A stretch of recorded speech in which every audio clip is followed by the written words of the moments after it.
Some nights change everything. For Emily Carter, it was supposed to be just another quiet shift at the Riverside Inn, answering phones, checking in late arrivals, counting down the hours until dawn. She had perfected the art of invisibility, of being present but not really there, of smiling without meaning it. 5 years behind that desk had taught her how to disappear into routine. But when Margaret Russo walked through those doors at 11:13 p.m., carrying a leather briefcase and a 15-year-old secret, Emily's carefully constructed world began to crack. The truth, it turned out, had been waiting for her all along. Quick pause. Before we continue, tell us, where in the world are you watching from? If you're enjoying these stories, make sure to hit subscribe, because tomorrow's episode is absolutely mind-blowing. The fluorescent lights in the Riverside Inn lobby hummed their usual monotonous tune. Emily sat behind the mahogany reception desk, her fingers absently clicking through reservation screens that barely needed checking. Tuesday nights were always the same. A handful of business travelers, maybe a couple escaping their suburban routines, and the occasional lost soul looking for a clean bed and no questions asked. She glanced at the clock above the entrance. 11:07. David had left at 9, trusting her with the night shift as he always did. 5 years of perfect attendance and 0 complaints had earned her that trust, even if it came with the graveyard hours nobody else wanted. Emily adjusted her name tag, straightened the pen holder, and returned to the crossword puzzle that she had been working on for the past hour. 7 letters. Burden of proof. Evidence. She filled in the boxes with mechanical precision. The automatic doors slid open with a soft whoosh. A woman entered, and something about her presence made Emily look up from her puzzle. The woman was in her mid-60s, impeccably dressed in a navy wool coat despite the mild October weather. Silver hair pulled back in a neat bun. Sharp eyes that seemed to catalog everything they touched. She carried a leather briefcase in one hand and a small rolling suitcase in the other. Emily fell into her professional script. She stood, offered her practiced smile, and greeted the late arrival with the warmth she had learned to fake so convincingly. The woman approached the desk with measured steps, her heels clicking against the marble floor in a rhythm that felt almost deliberate. The woman introduced herself as Margaret Russo. No reservation. She needed a room facing east, 3rd floor specifically. Her voice was calm, controlled, but there was something underneath it, a current Emily could not quite identify. Emily typed into the system, explaining that they had availability, that it would not be a problem. Her fingers moved across the keyboard with practiced efficiency while she recited the room rates and hotel amenities. Margaret agreed to everything without negotiating, without even really listening. Instead, she watched Emily with an intensity that made the younger woman's skin prickle. As Emily processed the check-in, sliding the registration card across the desk, Margaret spoke again. She asked if Emily had worked there long. 5 years, Emily confirmed, keeping her tone light and professional. Margaret nodded slowly, as if this information confirmed something she already suspected. The credit card transaction went through. Emily prepared the keycards, explaining the Wi-Fi password and breakfast hours, but Margaret interrupted her mid-sentence with a question that had nothing to do with hotel services. She asked if Emily was happy. The question landed between them like something heavy and unexpected. Emily fumbled for a response, laughing it off as she handed over the keycards. She said something about loving her job, about the guests being wonderful. The lies came easily after 5 years of practice. Margaret took the keys but did not move toward the elevators.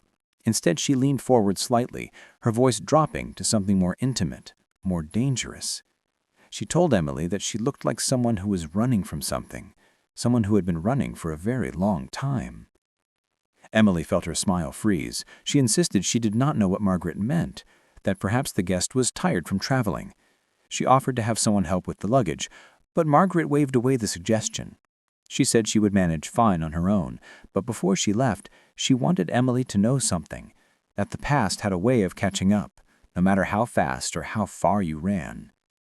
Then she turned and walked to the elevator, leaving Emily standing behind the desk with her heart pounding against her ribs.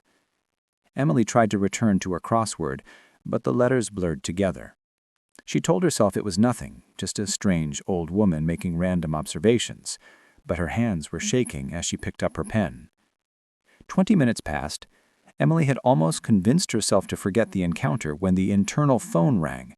Room 312. Margaret's room. Emily answered with her professional greeting. Margaret's voice came through the line, asking if Emily had come up for a moment. There was an issue with the room, nothing serious, but she would appreciate Emily's assistance. Hotel policy discourages nights out from going to guest rooms alone, but David wasn't there to ask, and it seemed like such a simple request. Emily found herself in the elevator, pressing the button for the 3rd floor, telling herself this was normal, this was fine. The doors opened onto the quiet hallway. Room 312 was at the far end. Her footsteps were swallowed by the thick carpet as she walked along. She knocked. Margaret opened the door immediately, as if she had been waiting right there. She invited Emily in with a gesture that felt more like a command than a request. Emily hesitated at the threshold, protocol warnings flashing in her mind, but something, curiosity maybe, or the pull of something unnamed, made her step inside. The room looked perfectly fine, no visible issues with anything. Margaret closed the door behind them with a soft click that felt too final. Margaret turned to face her, and the pretense dropped away. She told Emily they needed to talk. She said that she had not come here by accident, had not chosen this hotel randomly. She had been looking for Emily Carter for quite some time. Emily's professional mask cracked. She asked what this was about, her voice rising slightly despite her attempt to stay calm. Margaret moved to the desk where she had placed her briefcase. She opened it with practiced movements and withdrew a manila folder. Inside the folder was a photograph. Margaret held it up for Emily to see.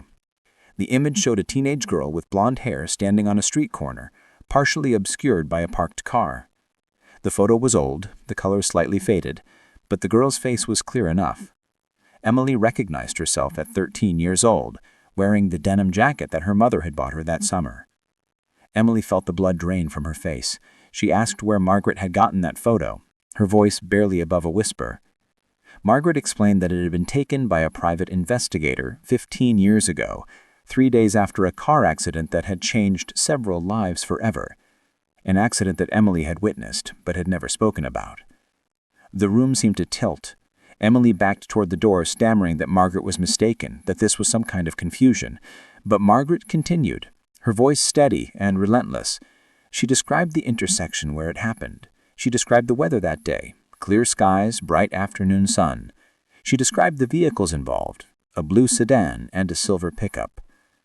Emily stopped moving. Those details were not public. The newspaper had gotten some of them wrong, but Margaret had them exactly right, exactly as Emily remembered them.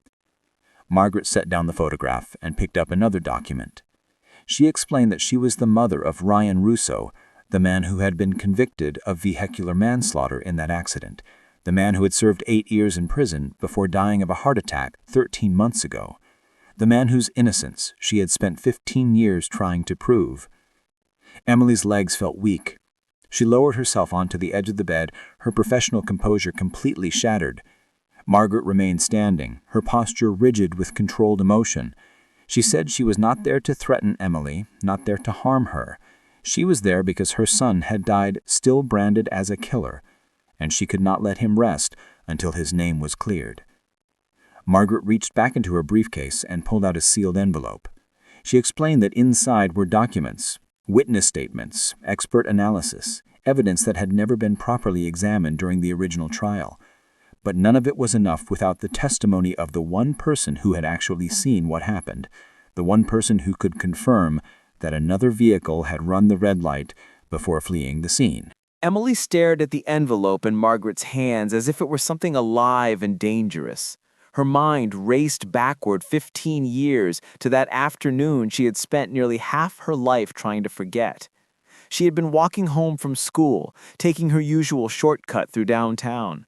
She had stopped at the corner, waiting for the light to change, when she heard the screech of tires and the sickening crunch of metal against metal. Margaret sat down in the desk chair, her movements slow and deliberate. She explained that she had spent years piecing together what had really happened that day. The police report had been rushed, incomplete. The prosecution had built their case on circumstantial evidence and one unreliable eyewitness, a man who later admitted he had not actually seen the moment of impact, but had assumed Ryan was at fault because his truck was the one that remained at the scene. Emily found her voice, though it came out strained and unfamiliar. She asked how Margaret had found her.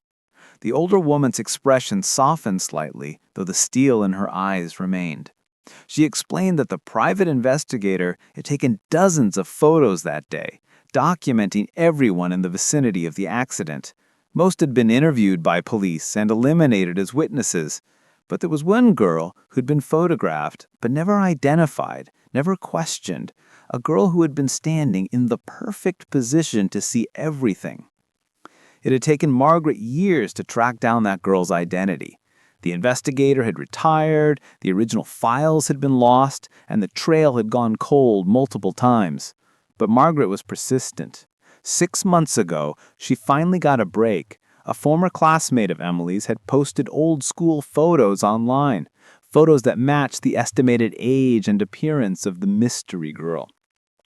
From there, it had been a matter of following the digital breadcrumbs until she found Emily working at the Riverside Inn. Emily pressed her palms against her face, trying to block out the memories that came flooding back. She remembered the impact, the way the blue sedan had spun, the sound of glass shattering. She remembered the silver pickup truck, Ryan's truck, sitting in the intersection, its driver stumbling out in shock. And she remembered the third vehicle, the one that nobody else seemed to have noticed, a dark SUV that had run the red light and clipped the sedan before speeding away. But she also remembered what happened next, how her mother had grabbed her arm and pulled her away from the gathering crowd, how her parents had made it clear that getting involved with police and lawyers in court cases was not something their family did. They were not citizens yet, her mother had reminded her. They could not afford to draw that kind of attention. Emily was 13, scared and obedient. She had kept quiet. Margaret seemed to read the conflict on Emily's face. She said she understood that Emily had been a child, that the decision had not really been hers to make. But Emily was an adult now. She could make her own choices. She could finally tell the truth. Emily stood abruptly, pacing to the window. She asked what difference it would make now. Ryan was dead. The case was closed. Dredging up the past would not bring him back. Margaret's voice remained steady as she explained that it was not about bringing him back. It was about justice, about ensuring that her son's children, Ryan's 2 kids, did not grow up believing their father had killed someone. It was about the other driver taking responsibility for fleeing the scene of an accident that resulted in a fatality. The mention of children hit Emily like a physical blow. She had not thought about the ripple effects, about the family Ryan had left behind. She had been so focused on protecting herself, on moving forward with her own life, that she had never considered the other lives affected by her silence. Emily turned from the window, her voice breaking as she asked what difference it would make now. Ryan was dead. The case was closed. Dredging up the past would not bring him back. Margaret's voice remained steady as she explained that it was not about bringing him back. It was about justice, about ensuring that her son's children, Ryan's 2 kids, did not grow up believing their father had killed someone. It was about the other driver taking responsibility for fleeing the scene of an accident that resulted in a fatality. The mention of children hit Emily like a physical blow. She had not thought about the ripple effects, about the family Ryan had left behind. She had been so focused on protecting herself, on moving forward with her own life, that she had never considered the other lives affected by her silence. Emily turned from the window, her voice breaking as she asked what would happen if she came forward now. Margaret opened the envelope and spread the contents across the desk. Police reports, accident reconstruction analyses, medical records. She explained that a lawyer had already agreed to take the case if Emily would provide a witness statement, with her testimony corroborating the new evidence that could petition to have Ryan's conviction overturned posthumously. They might even be able to identify the SUV driver based on Emily's description and traffic camera footage that never had been properly reviewed. But Margaret was honest about the potential consequences for Emily as well. There would be questions about why she had remained silent for so long. There might be legal implications, though Margaret's lawyer believed that Emily's age at the time would protect her from serious charges. There would certainly be publicity, the kind of exposure that would make invisibility impossible. Emily sank back onto the bed, her head in her hands. She thought about her life, the careful routine she had built, the walls she had constructed to keep the past buried. She thought about David and the trust he had placed in her, about the quiet safety of her predictable existence. And she thought about a man she had never met, who had spent 8 years in prison for something he did not do, who had died with that stain on his name. Margaret stood and moved toward the door, giving Emily space. She said she'd be staying at the hotel for 3 days. Emily did not need to decide right now, but Margaret hoped she would consider carefully what justice meant, not just for Ryan, not just for his family, but for Emily herself, because carrying a secret like that for 15 years was its own kind of prison. After Margaret left the room, Emily remained sitting on the bed, staring at the documents spread across the desk. She thought about checking the cameras to see if anyone had seen her going to a guest's room, about what stories she would tell David if he found out. But mostly, she thought about that afternoon 15 years ago and the split-second decision that had shaped everything they came after. She finally stood, smoothed her uniform, and returned to the lobby. The hotel was quiet, undisturbed, as if nothing had changed. But everything felt different now. The fluorescent lights seemed harsher, the silence more oppressive. Emily sat back at her desk and stared at her unfinished crossword puzzle. 7 letters, burden of proof, evidence. The words seemed to mock her now. The rest of her shift passed in a fog. She checked in 2 more guests with automated efficiency, her mind elsewhere. When dawn finally broke and her replacement arrived, Emily gathered her things and walked to her car in the parking lot. She sat behind the wheel without starting the engine, watching the sunrise paint the sky in shades of orange and pink. She thought about calling in sick for her next shift, about hiding in her apartment until Margaret checked out and this entire situation went away. But she knew it would not go away. Not really. The past never did. When Emily returned to work the next evening, she found David waiting for her in the lobby. His expression was serious, troubled in a way she had never seen before. He asked if they could talk in his office. As she followed him down the hallway, Emily's heart hammered against her ribs. Someone had seen her go to Margaret's room. Someone had reported it. Her carefully maintained professional reputation was about to crumble. Telling and preparing this story took us a lot of time. So if you're enjoying it, subscribe to our channel. It means a lot to us. Now back to the story. David closed the office door behind them and gestured for Emily to sit. She perched on the edge of the chair, her hands clasped tightly in her lap, preparing for the reprimand she deserved. But David's first words surprised her. He asked if she was in some kind of trouble. Emily's mind raced. She asked what he meant, trying to keep her voice neutral. David leaned against his desk, his arms crossed, looking uncomfortable. He explained that Margaret Russo had come to see him that morning before he left. She had asked questions about Emily, how long she had worked there, whether she was trustworthy, whether she had any history of legal problems. The revelation sent a chill through Emily. Margaret was investigating her background, checking her credibility as a potential witness. It made sense, but it also made everything feel more real, more inevitable. David continued, saying that he had defended Emily, told Margaret that she was his most reliable employee, but now he was concerned. He needed to know if there was something going on that might affect the hotel or put Emily in danger. His concerns seemed genuine, and that made Emily's situation even more complicated. She found herself at a crossroads.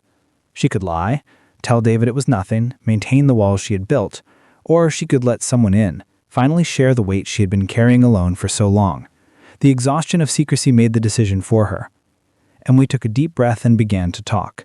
She told David about the accident 15 years ago, about being 13 and scared, about her parents' fears and her own silence. She told him about Margaret's visit, about the evidence, about the request for her testimony. The words tumbled out in a rush, and with each one she felt simultaneously lighter and more exposed. David listened without interrupting, his expression shifting from confusion to understanding to something like sympathy. When Emily finished, he was quiet for a long moment. Then he asked a question that cut to the heart of everything. What did she want to do? Emily admitted she did not know. She was terrified of the consequences, of the attention, of having her life examined and judged. But she was also tired of running, tired of the guilt that had been her constant companion for half her life. David nodded slowly, processing this information. Then he did something unexpected. He shared his own story. 10 years ago, David had been working as an assistant manager at a different hotel when he witnessed the general manager embezzling funds. He had kept quiet at first, afraid of losing his job, afraid of retaliation. By the time he finally reported it, the manager had stolen over $200,000 and destroyed several lives through his financial manipulations. David still carried the guilt of his delayed action, still wondered how many people he could have protected if he had spoken up sooner. He told Emily that he could not tell her what to do, but he could tell her that living with the consequences of speaking truth was easier than living with the consequences of silence. The first caused temporary disruption. The second caused permanent damage to your soul. Emily felt tears prick her eyes. For 5 years, she had worked alongside David without really knowing him, without letting him know her. And now in this moment of crisis, she discovered she was not as alone as she had always believed. David offered to give her a few days off to think things through. He wouldn't judge her decision either way, but he wanted her to know that as she decided to come forward, he would support her however he could. Emily thanked him, her voice thick with emotion, and left his office feeling shaken, but somehow steadier than before. She went through her shift in a daze, the routine tasks feeling strange and distant. When her Margaret came down to the lobby around 10 p.m., Emily's heart rate spiked. But Margaret simply smiled politely, asked about nearby restaurants, and returned to her room with no mention of their previous conversation. The normalcy of the interaction was somehow more unnerving than a confrontation would have been. Around midnight, during the quietest part of her shift, Emily found herself in the small office behind the reception desk staring at her phone. She had pulled up a search engine but had not typed anything yet. Finally, she entered Ryan Russo's name. The results loaded slowly, each one a punch to her gut. There were news articles about the accident, about the trial, about his conviction. But there were also more recent articles. Obituaries, Facebook memorial pages, comments from friends and family. She learned that Ryan had been 32 when he went to prison, that he had been a contractor who specialized in restoring old houses, that he had coached Little League before his arrest, that his wife had divorced him in year 5 of his sentence, taking their 2 children, a girl and a boy, to live in another state. She clicked on a memorial page someone had created. There were photos of Ryan at various ages, a wedding photo where he looked impossibly young and happy, pictures of him holding newborn babies, images of him covered in sawdust and grinning at the camera. The comment section was filled with messages about what a good person he had been, how the accident and conviction had destroyed him, how he had never been the same after prison. But one comment stood out. It was from someone named Jessica Brennan, posted 2 months after Ryan's death. She wrote that she had known Ryan in prison, that he had maintained his innocence until the end, that the injustice of his conviction had broken something fundamental in him. She mentioned that he had suffered from severe anxiety and depression after his release, that he had been unable to rebuild his life because the conviction followed him everywhere. The heart attack that killed him, she suggested, was as much from a broken spirit as from any physical ailment. Emily closed the browser, unable to read more. She thought about the butterfly effect of her silence, how one moment of fear at 13 had set off a chain of events that destroyed a man's life, shattered his family, and left his children growing up believing their father was a killer. She pulled out her phone again, but this time she opened her messages. She typed out a text to a number she rarely used, her mother's number. The message was simple. I need to talk to you about something that happened when I was 13. It's important. The response came faster than expected. Her mother asked if everything was okay, if she was in trouble. Emily replied that she was fine, but they needed to talk soon, preferably in person. Her mother agreed to meet for breakfast the next morning, though her concern was evident even through text. Emily knew that conversation would be difficult. Her parents had immigrated to the U.S. before she was born, had worked multiple jobs to build a life here, had finally achieved citizenship when Emily was 12. Their fear of anything that might threaten their place in this country was real and understandable. But Emily was 28 years old now, and she had to make her own choices about what kind of person she wanted to be. The rest of her shift crawled by. When her replacement finally arrived at 6 a.m., Emily drove straight to the diner where she had agreed to meet her mother. She ordered coffee and waited, rehearsing what she would say. Her mother arrived looking worried, sliding into the booth across from Emily with questions already forming on her lips. But Emily held up a hand and asked her mother to just listen. Then she told her everything. The accident, the witness she had been, the silence that had been imposed on her, and the woman who had found her 15 years later. Her mother's face went through a series of transformations: confusion, recognition, fear, and finally something Emily did not expect: guilt. Her mother reached across the table and took Emily's hands, her eyes filling with tears. She said something that changed everything. "I'm so sorry, but there's something I never told you about that day." Emily's mother gripped her daughter's hands tightly, her usual composure cracking.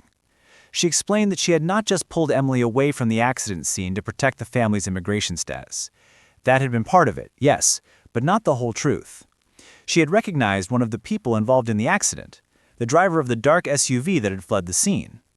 Emily felt the ground shift beneath her. She asked who it was, her voice barely audible over the clatter of the diner.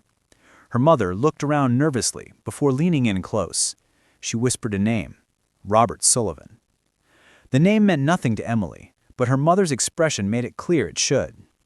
Her mother explained that Robert Sullivan was a city council member at the time, a man with political ambitions and powerful connections. He was also someone who had helped Emily's father get his first steady job in the U.S., who had written letters of recommendation for their citizenship applications. They had been indebted to him. Her mother described seeing Sullivan's distinctive SUV speeding away from the intersection, recognized by the custom license plate his wife had gotten him. She had made the connection immediately, but had been too afraid to say anything. The Carters owed Sullivan too much, and he was too powerful to cross.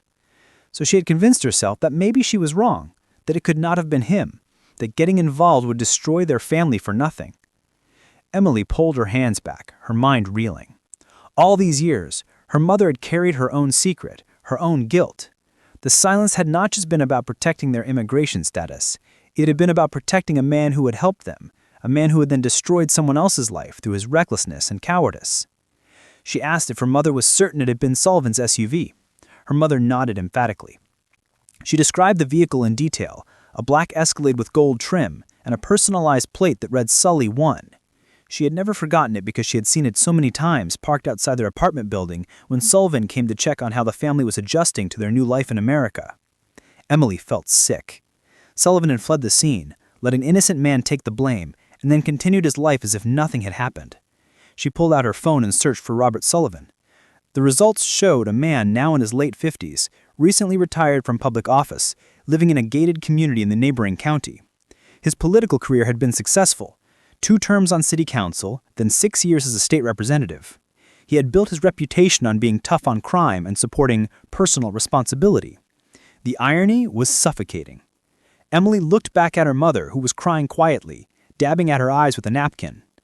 Her mother said she had convinced herself over the years that her silence did not matter, that the accident had just been that, an accident, and that one man going to prison did not change the tragedy of what had happened. But she had never been able to forget. And when Emily had grown withdrawn and distant in her teenage years, her mother had suspected it was connected to that day. Emily asked if her mother had never told her this before. Her mother's answer was simple and heartbreaking: shame. She had been ashamed of her cowardice, of choosing their family's comfort over another person's justice. She had hoped Emily had forgotten about the accident, had moved on, had been spared the burden of guilt that her mother carried. But of course, Emily had not forgotten. And now, with this new information, everything became more complicated and more clear simultaneously. It was not just about Emily's witness testimony anymore. It was about identifying the person who had actually caused the accident, who had let an innocent man rot in prison while building a successful political career. Emily's mother reached across the table again, this time with urgency in her grip. She begged Emily to think carefully about what she did with this information. Sullivan was still powerful, still well-connected. Going after him would not be like simply telling the truth about what she saw. It would be making an accusation against a former public official, someone with resources to fight back and ruin anyone who threatened him. But even as she spoke these warnings, she could see something else in her mother's eyes: hope. Hope that maybe finally the truth could come out. Hope that they could both be free of the guilt that had poisoned their relationship for 15 years.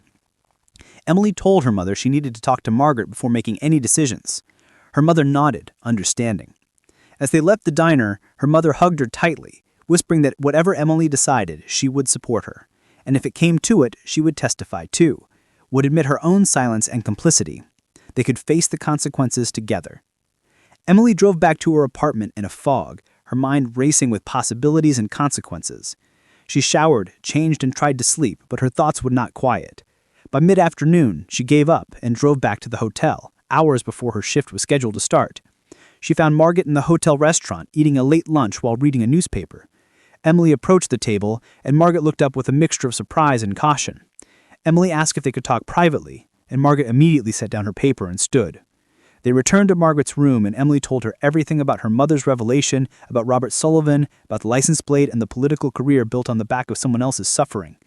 Margaret listened with increasing intensity, her hands gripping the arms of her chair until her knuckles went white. When Emily finished, Margaret was silent for a long moment. Then she opened her briefcase again and pulled out yet another folder, this one noticeably thicker. She said she had to confess something herself. She had suspected there was more to the story than just a hit and run by an unknown driver. Margaret explained that her investigator had found inconsistencies in the police report, suggestions that certain evidence had not been properly followed up on, witness statements that had been taken but never included in the official file. There had been rumors at the time about political pressure to close the case quickly, to accept the easy answer rather than dig deeper, but nothing had ever been proven, and Margaret had not had enough concrete evidence to pursue that angle, until now. Margaret spit out documents that showed Sullivan's movements around the time of the accident, traffic camera footage requests that had been denied, interview transcripts for people who had been mysteriously uncooperative. It was all circumstantial, but with Emily's and her mother's testimony about the vehicle and the license plate, it became a pattern that was hard to ignore. Margaret looked at Emily with an expression that mixed gratitude with concern. She said that going after Sullivan would make this case much more difficult and much more dangerous than she had originally presented. Sullivan had money for lawyers, connections in the legal system, and a reputation to protect. He would fight this with everything he had. But Margaret also said that this is what justice actually looked like, not neat or easy, but necessary. Her son had not just been convicted of a crime he did not commit, he had been a scapegoat for a powerful man who had used his connections to escape accountability. That made the injustice even worse, made the need for truth even more urgent. Emily asked Margaret what would happen next if they moved forward. Margaret explained that her lawyer would need to interview both Emily and her mother, get their statements officially recorded. They would need to file a motion to reopen the case, present all the new evidence, and specifically name Sullivan as the actual hit-and-run driver. There would be media attention, possibly intense scrutiny of Emily's and her mother's backgrounds and motivations. Sullivan's lawyers would try to discredit them in every way possible. Emily felt the weight of it all pressing down on her. This was not just about telling the truth about what she saw anymore. It was about taking out a powerful man, exposing a cover-up, potentially destroying whatever privacy and anonymity she had left. Emily was about to respond when Margaret's phone rang. The older woman glanced at the screen and her face went pale. She answered with a shaking hand, listened for a moment, then slowly lowered the phone. She looked at Emily with an expression of stunned disbelief and said, "That was my lawyer. Robert Sullivan died 2 hours ago. Massive stroke." The news hit Emily like a physical blow. She had been preparing herself to confront Sullivan, to face the man whose cowardice had set off this chain of suffering, and now he was simply gone. The relief and disappointment warred within her, creating a confusing emotional void. Margaret seemed equally stunned. She sat down heavily, staring at her phone as if it might offer some explanation beyond what her lawyer had told her. Sullivan had been playing golf at his country club when he collapsed on the 9th hole, dead before the ambulance arrived. The timing was almost absurd in its cruel convenience. Emily asked what this meant for the case. Margaret took a moment to compose herself before answering. She explained that Sullivan's death complicated things legally. They could still file to overturn Ryan's conviction based on Emily's testimony and the evidence about the SUV, but they could no longer pursue criminal charges against the person actually responsible. Sullivan would never face trial, never be held publicly accountable, never spend a single day in prison for what he had done.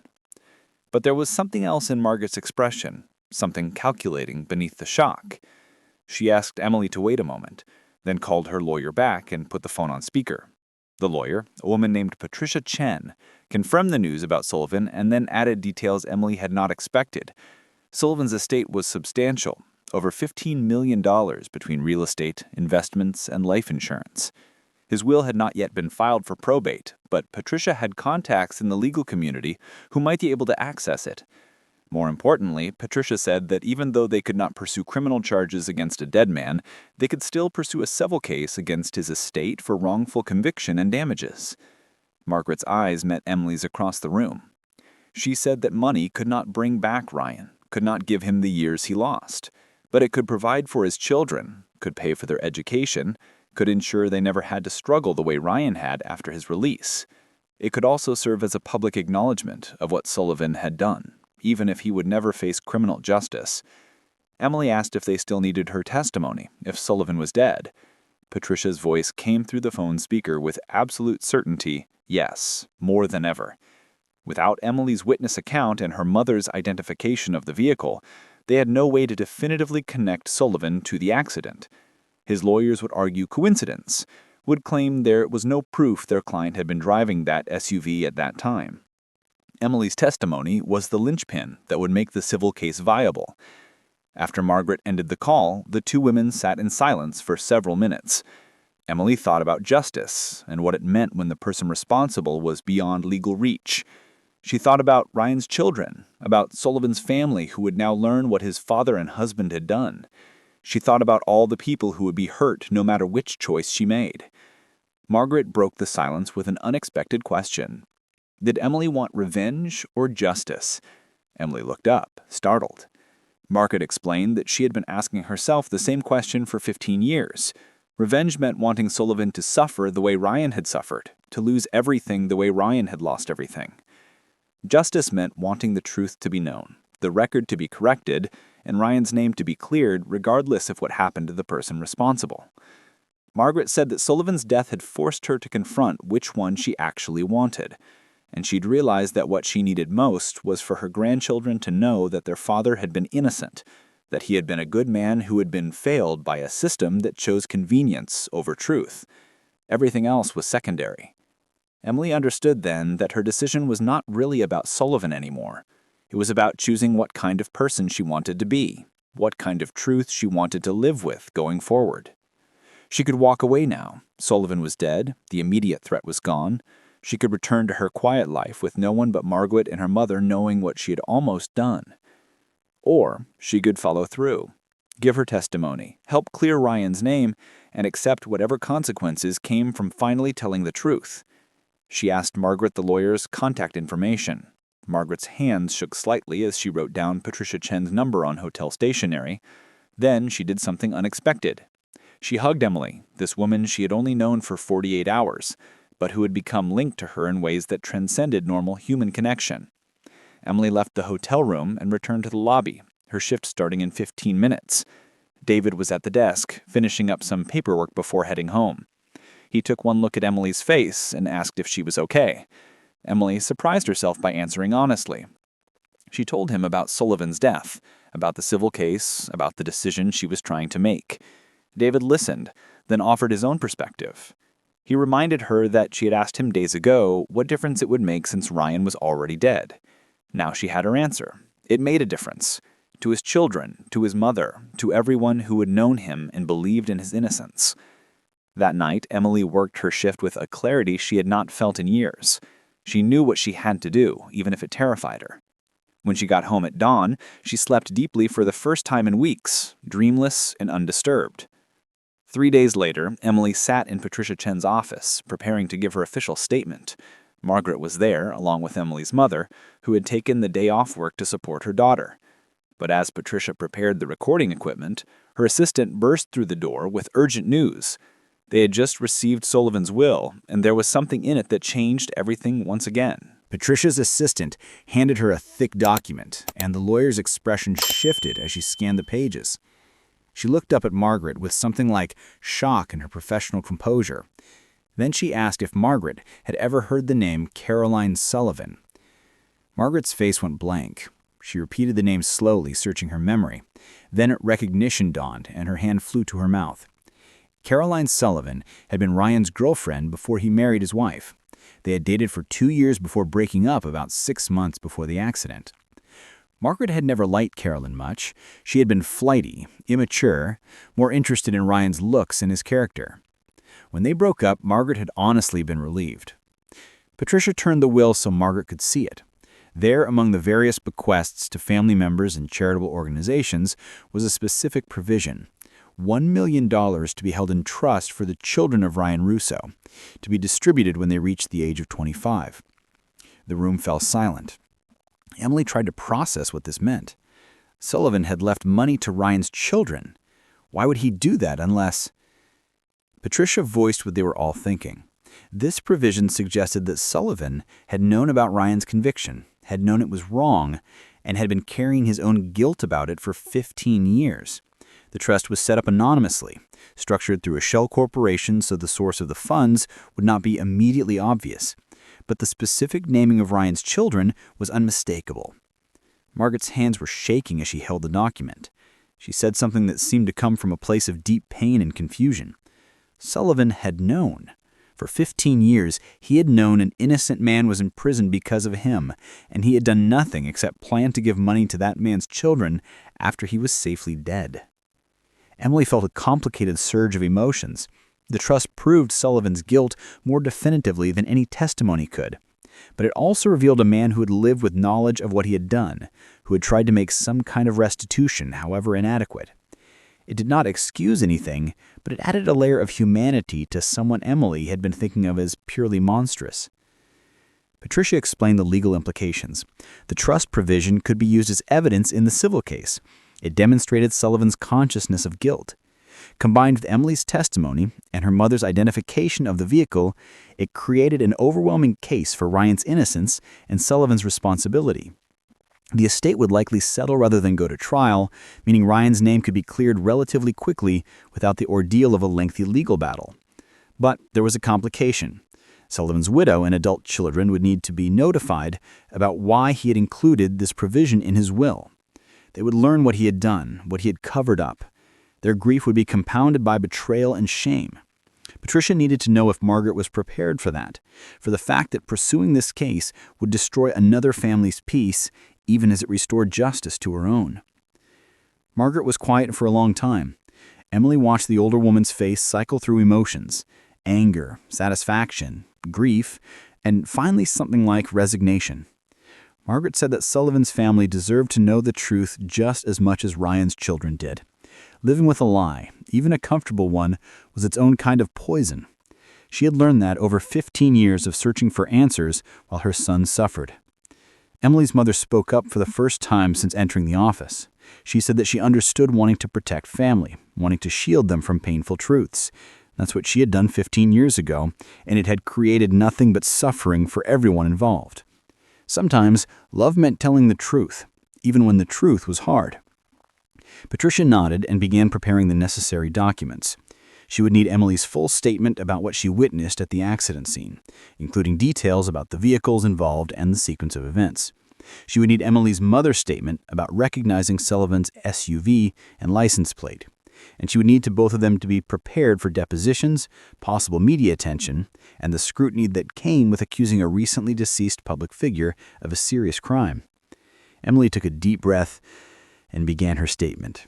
She described that afternoon in meticulous detail: the weather, the time, her position at the corner. She described seeing the dark SUV run the red light, clip the blue sedan, and speed away. She described Ryan's pickup truck entering the intersection legally and being unable to avoid the sedan that was spinning into his path. She described the license plate she'd seen on the SUV, the distinctive gold trim, details that matched exactly with her mother's description of Sullivan's vehicle. As Emily spoke, she felt something loosening inside her chest. The words that had been trapped for 15 years finally had somewhere to go, a purpose beyond the secret weight they had carried. She was not just confessing her silence, she was correcting an injustice, giving voice to a truth that had been deliberately buried. Her mother gave her statement next, explaining her relationship with Sullivan, why she had been too afraid to come forward, how she had recognized his vehicle. Her voice shook with emotion as she apologized to Margaret for her cowardice, for the years that Ryan had lost because she had prioritized her family's safety over his freedom. Margaret listened to both statements with tears streaming down her face. When they finished, she thanked them with a sincerity that made Emily's chest ache. She said that she had spent so long being angry at the universe, at the justice system, and everyone who had failed her son. But listening to Emily and her mother, understanding the fear and the impossible choices they had faced, she realized that the real villain had always been Sullivan. Not because he caused an accident, but because he had the power to make it right and chose not to. Patricia compiled all the statements and evidence into a comprehensive filing. She explained that she would submit it to the court within 48 hours, along with a motion to overturn Ryan's conviction posthumously and a notice of claim against Sullivan's estate. She would also reach out to Sullivan's family's attorney to inform them of the situation before it became public. As they left the law office, Emily felt exhausted but somehow lighter. The decision had been made. The truth was now in motion, and whatever came next would come. Margaret invited Emily and her mother to lunch, and they went to a small cafe nearby. Over sandwiches and coffee, Margaret told them about Ryan. Not the man who went to prison, but the man that he had been before. She showed them photos on her phone. Ryan as a toddler covered in cake at his birthday party. Ryan graduating high school with a proud smile. Ryan holding his newborn daughter with absolute wonder on his face. She told stories about his terrible jokes, his obsession with fixing broken things, and his tendency to adopt stray animals despite his wife's protests. Emily realized that for 15 years, Ryan had been an abstraction to her, a source of guilt, a name in a news article, a representation of her own moral failure. But he was a real person with quirks and dreams and people who loved him. Her silence had not just affected some distant concept of justice, it had destroyed a specific human life with all its particular details and connections. Her mother asked Margaret about Ryan's children. Margaret's expression softened and grew sad simultaneously. She explained that she had limited contact with them since the divorce. Her former daughter-in-law had moved across the country and made it clear that she wanted the children to have a fresh start, away from the stigma of their father's conviction. Margaret sent birthday cards and occasional emails, but she had not seen her grandchildren in person in over 3 years. That, Margaret said, is what she hoped would change. With Ryan's name cleared, perhaps the door would open again. Perhaps his daughter and son, now 17 and 15, could learn the truth about their father. Not that he was a killer who died in shame, but that he was an innocent man who had been failed by a system that should have protected him. As they finished lunch, Patricia called. Her voice was tight with urgency. Sullivan's attorney had just contacted her with information that put everything they thought they knew into question once again. There was a second will, a handwritten codicil that Sullivan had filed with his lawyer just 3 weeks before his death, and it contained a full confession. They rushed back to Patricia's office, where she had the handwritten document spread across her desk. Sullivan's distinctive signature was at the bottom, witnessed and notarized. The confession was detailed and unsparing. Sullivan wrote that on the afternoon of the accident, he had been drinking at lunch with donors and was rushing to a city council meeting. He had run the red light while checking his phone, clipped the sedan, and panicked when he realized what he had done. Instead of stopping, he had accelerated away, watching in his rearview mirror as the pickup truck crashed into the spinning sedan. He described driving straight home, parking his SUV in his garage, and calling a friend who worked in the police department. He had explained the situation, framed it as a minor hit-and-run where no one was seriously hurt, and asked his friend to make sure any investigation did not lead back to him. The friend, who owed Sullivan political favors, had agreed to do what he could, but someone had died. The woman driving the sedan had been killed on impact, and suddenly Sullivan's hit-and-run was vehicular manslaughter. By then, Ryan Russo had already been arrested and charged. Sullivan watched the trial with growing horror, watched as an innocent man was convicted based on circumstantial evidence and the assumptions of a rushed investigation. Sullivan wrote that he had told himself Ryan would be acquitted, that justice would prevail. When the conviction came down, he told himself that Ryan must have been partially at fault somehow, that the accident would have happened even without Sullivan's involvement. He built elaborate rationalizations, each one less convincing than the last. Years passed. Sullivan's political career flourished, while Ryan rotted in prison. Sullivan's guilt manifested in panic attacks, insomnia, a drinking problem he hid from everyone. He went to therapy, but could never tell his therapist the real source of his anxiety. He donated to criminal justice reform organizations and advocated for wrongful conviction reviews, trying to ease his conscience through indirect action. When Ryan died, Sullivan wrote that something broke inside him. He could no longer pretend that Ryan would eventually be exonerated, that somehow justice would right itself without Sullivan's intervention. He had killed a woman through his recklessness, and he had killed Ryan through his cowardice. 2 deaths on his conscience instead of 1. The confession ended with a statement that Sullivan lacked the courage to come forward while alive, but could not let the truth die with him. He instructed his attorney to release the confession if anyone ever challenged Ryan's conviction or asked questions about the accident. He wanted Ryan's name cleared, wanted his children to know their father had been innocent, and wanted his own family to know what he had done.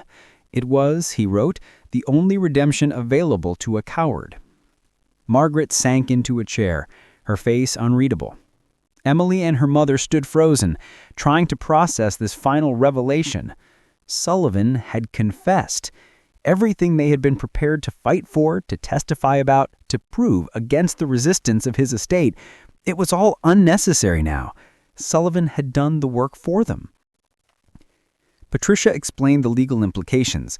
With a signed confession from the person actually responsible, Ryan's conviction would be overturned immediately. The civil case against the estate would be simplified significantly. Sullivan's own words proved damages and liability. The payout to Ryan's children would likely be substantial, and it would come from the estate of the man who had actually destroyed their lives. But more than that, the confession would be made public. Sullivan's legacy would be irrevocably tainted. His wife, his children, his grandchildren would carry the shame of what he had done. Every accomplishment of his political career would be re-examined through the lens of his cowardice and corruption. The friend who had helped him cover up the accident would likely face criminal charges for obstruction of justice. Margaret asked to hold the confession, and Patricia handed it over carefully. Margaret read through it slowly, her fingers tracing the words as if she could feel the guilt that had written them.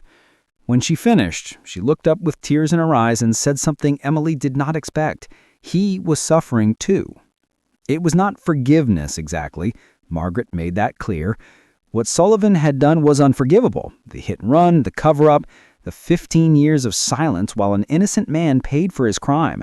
But the confession revealed that Sullivan had not escaped consequences entirely. He had lived with this guilt, had been destroyed by it in his own way, had ultimately been unable to take his lies to the grave. Margaret said it did not make it right, did not balance the scales, but it meant that the universe had not been entirely unjust. Sullivan had suffered, even if not in the way the law demanded. And in his final act, he had done what he should have done 15 years earlier. He had told the truth. Emily thought about her own 15 years of silence, her own suffering, her own inability to escape what she had witnessed. She thought about her mother's guilt, about David's story of delayed truth-telling, about all the ways that secrets poisoned the people who kept them. Sullivan's confession was not redemption, but it was proof that living with injustice was its own punishment for everyone involved. Patricia began outlining next steps. The confession would be submitted to the court along with Emily and her mother's statements. The evidence together would create an overwhelming case for overturning Ryan's conviction. There would be a hearing, but it would be largely procedural. Ryan's name would be officially cleared within weeks. The media coverage would be intense. Patricia warned them all to prepare for interview requests, for their names and faces to become public, for their lives to be examined by strangers with opinions. Emily's 15-year-old silence would be questioned. Her mother's fear would be judged. Margaret's relentless pursuit of truth would be alternately praised and criticized as obsessive. But the truth would be known. That is what mattered. As they left the office for the second time that day, Emily felt something she had not felt in 15 years, free. The weight she had carried was not gone. It had become part of her, shaped her into the person she was. But it was no longer a burden that crushed her with every step. It had transformed into something else, something like purpose. Her mother took her hand as they walked to the parking lot, a simple gesture that meant everything. They had both been silent when they should have spoken. had both prioritized fear over justice, but they had also both found the courage, eventually, to make it right. That had to count for something. Margaret walked with them, and at the car, she hugged Emily tightly.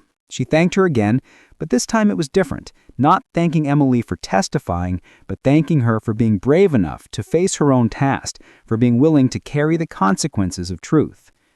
Margaret said she would be in touch about the hearing, about next steps, about when Ryan's children would be told that their father had been innocent all along.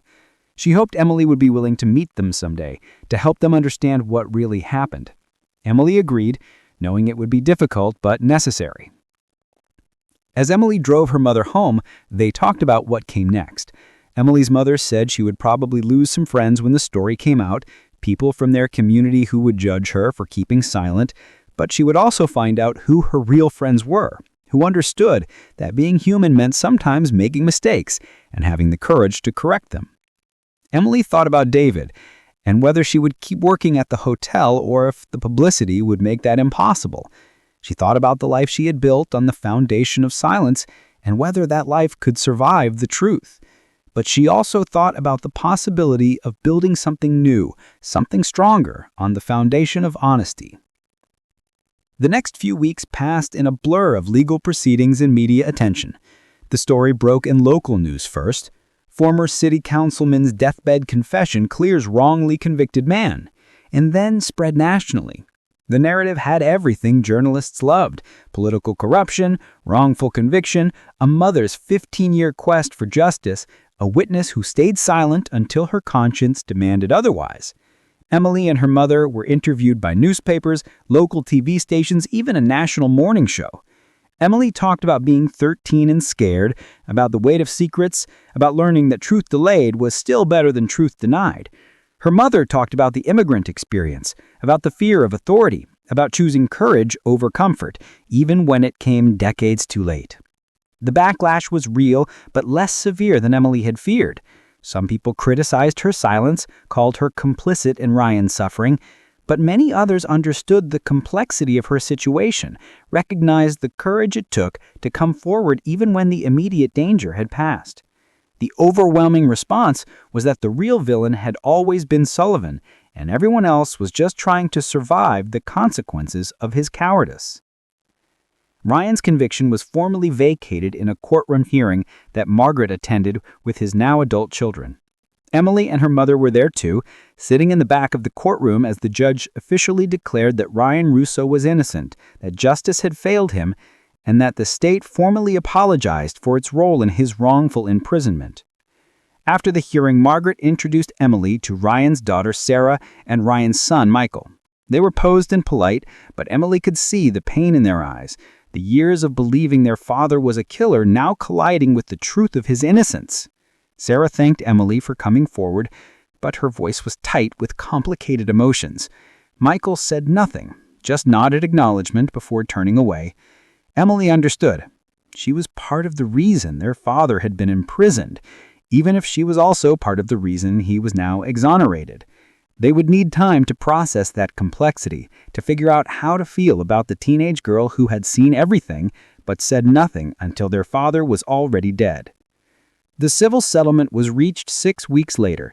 Sullivan's estate paid out $8 million to be divided between Ryan's children and put into trust for his grandchildren. It was a staggering amount, but as Margaret said, no amount of money could compensate for a stolen life. Still, it would ensure that Ryan's descendants never struggled the way he had, that something material came from their suffering beyond just the clearing of his name. The police friend who had helped Sullivan cover up the accident was charged with obstruction of justice and corruption. He resigned from the force and pleaded guilty, receiving a suspended sentence and community service.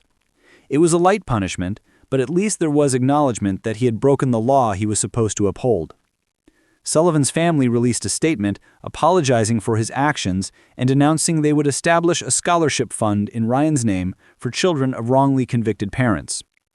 It was a gesture that felt both genuine and inadequate, an attempt to distance themselves from Sullivan's legacy while acknowledging their inheritance was built on another family's destruction.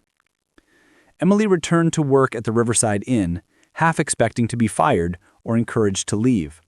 But David surprised her by defending her to hotel ownership, arguing that her honesty in an impossible situation demonstrated exactly the kind of character they should want in their employees. She kept her job, though she noticed some guests and coworkers treated her differently now, some with admiration, some with wariness, all with the new awareness that she was no longer invisible. 3 months after Ryan's exoneration, Emily received a letter. It was from Sarah, Ryan's daughter. The letter was brief, but profound. Sarah wrote that she had spent weeks being angry at Emily, at her mother, at everyone who could have prevented her father's conviction but did not. But she had also been talking to a therapist, processing her grief and anger, and she had come to understand that her father's story was not about villains and heroes, but about human failure and human courage existing side by side. Sarah wrote that she did not blame Emily anymore, or at least was trying not to.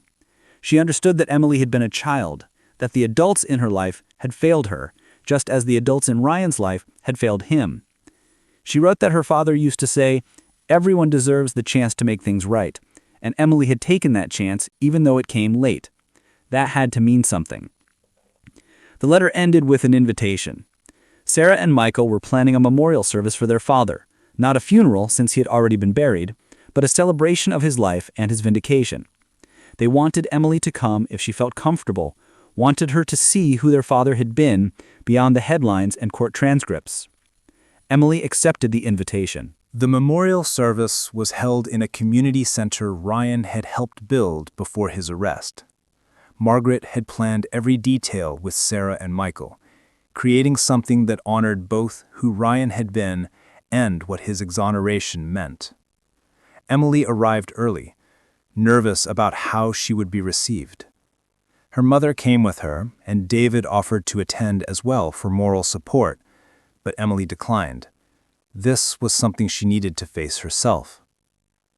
The room filled with people, Ryan's friends from before his arrest, co-workers from the construction sites where he had worked, members of his Little League teams, people from his neighborhood who had never believed he was guilty.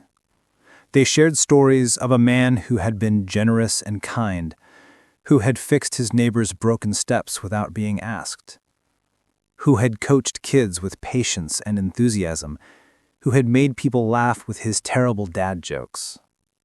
Margaret spoke about her son with fierce love and pride. She talked about how prison had changed him, how he had struggled after his release, how the injustice of his conviction had broken something fundamental in his spirit. But she also talked about his resilience, his refusal to become bitter, his insistence on believing that truth would eventually prevail, even when he did not live to see it. Then Sarah stood to speak. She talked about being 11 when her father was arrested, about growing up visiting him in prison, about the shame she had carried, believing her father was a killer. She talked about the relief of his release, but also the difficulty of it, how he had been different, haunted, unable to fully return to being the father she remembered. She talked about his death and the grief compounded by the injustice she thought would never be corrected. And then she talked about the phone call from her grandmother, telling her about the confession, about Emily's testimony, about the truth finally emerging. She described the collision of emotions, anger that it had taken so long, grief that her father had not lived to see his name cleared, relief that she no longer had to carry the weight of believing he had killed someone. Sarah looked directly at Emily then, and the room seemed to hold its breath. She said that Emily's decision to come forward had given her something she did not realize she needed: permission to remember her father as he actually was, not as the criminal he had been labeled. She said that justice delayed was still justice, and courage that came late was still courage. Emily felt tears streaming down her face. Michael spoke next, his words simpler, but no less powerful. He said that he had been angry at Emily, at her mother, at everyone who knew the truth and stayed silent. But his therapist had asked him who he was angry at for his father's death. The accident that killed him or the stress and heartbreak that contributed to it? And Michael realized he was angry at all of it. At a system that had failed, at a powerful man who had prioritized his career over another person's life, at the complexity of a world where good people sometimes make terrible choices out of fear. He said that Emily made a terrible choice at 13 by staying silent. But she had also made a brave choice at 28 by speaking up. Both could be true, and focusing his anger on Emily would not bring his father back, would not heal anything, would just perpetuate the cycle of pain that Sullivan had started 15 years ago. The memorial ended with a slideshow of photos of Ryan through the years from childhood to his last days. The final image was a photo Margaret had taken of Ryan about a month before he died. He was in a park, looking at the camera with a small, sad smile. The caption read, "Ryan Russo, innocent, loved, and finally free." After the service, people mingled over coffee and food. Several people approached Emily to tell her she had done the right thing, that her bravery mattered. Some were more reserved, their body language suggesting complicated feelings they were still processing. Emily accepted both responses, understanding that she did not deserve easy absolution. Before leaving, Emily approached Margaret one final time. She asked if Margaret had found peace, if the vindication and the truth had given her what she had been searching for all these years. Margaret considered the question carefully before answering. She said that peace was not quite the right word. Satisfaction, maybe. Relief, certainly. The knowledge that she had kept her promise to her son, that she had never stopped fighting for him, that his name was now clear, that meant everything. But it did not erase the grief, did not bring him back, did not undo the damage that had been done. What she had found, Margaret said, was purpose fulfilled. She had set out to prove her son's innocence, and she had done it. Now she could honor his memory without the shadow of false guilt hanging over it. Now her children could remember their father without shame. That was not peace exactly, but it was enough. Emily understood. She had not found peace either. Coming forward had not erased 15 years of guilt, had not transformed her into someone who had made the right choice from the beginning, but it had transformed her into someone who had eventually found the courage to make it right.